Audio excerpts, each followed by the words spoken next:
ముందుగా కొద్దిగా చింతపండు వాటర్లో నానబెట్టుకోండి. టమాటాలండి చట్నీకి సరిపడా తీసుకున్నాను నేను. ఇవి తీసేసేయండి తూమలు. ఇలా తూమలు తీసేసానండి నీట్గా.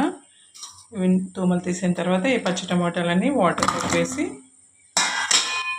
వాష్ చేసుకోండి. 2 times వాష్ చేయండి. పచ్చి టమాటాలు బాగా దూరగా ఉన్నవి తీసుకోండి, అప్పుడే చట్నీ బాగుంటుంది. అలాగే మీకు కారం తగ్గట్టుగా పచ్చిమిరపకాయలు తీసుకోండి, వాటిని కూడా వాష్ చేసేయండి. బాగా 2 times కడగండి ఏవైనా కానీ, అప్పుడే పెస్టిసైడ్స్ అన్నీ క్లీన్ అవుతాయి. పచ్చి టమాటాలను కట్ చేసుకుందాము. టమాటాలన్నీ ఈ విధంగా కట్ చేసుకున్నానండి నేను. అలాగే పచ్చిమిరపకాయలు కూడా కట్ చేసి పెట్టుకోవాలి. కట్ చేసి వేసుకోండి. ముందుగా ఒక గిన్నె స్టవ్ మీద పెట్టేసి కొద్దిగా సరిపడా ఆయిల్ వేసేద్దాం.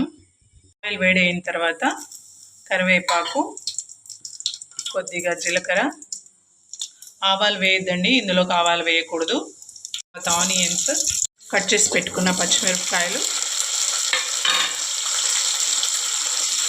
అలాగే కట్ చేసి పెట్టుకున్న టమోటా, ఇందులోకి చిటికెడు పసుపు వేయండి.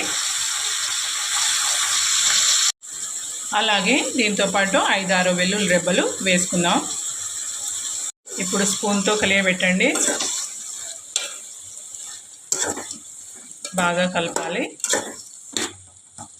బాగా కలిపిన తర్వాత మూత పెట్టేసేయండి. చిన్న మంట మీద ఒక 10 minutes వదిలేద్దాము.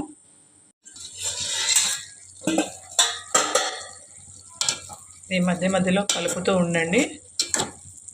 ఇవి పచ్చి టమోటాలు కాబట్టి ఇందులోకి ఉప్పు వేసుకుందాం మనం.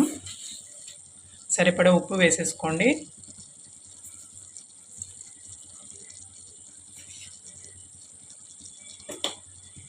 వేసుకున్న తర్వాత ఇంకొకసారి కలిపి మూత పెట్టండి చిన్న మంట మీద. మధ్యలో అడుగు పంటకుండా తిప్పుతూ ఉండాలి, మర్చిపోకండి.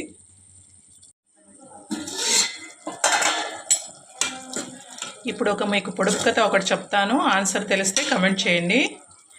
ఇంట్లో కలి, ఒంట్లో కలి. చెప్పండి ఆన్సర్ మీకు తెలిస్తే.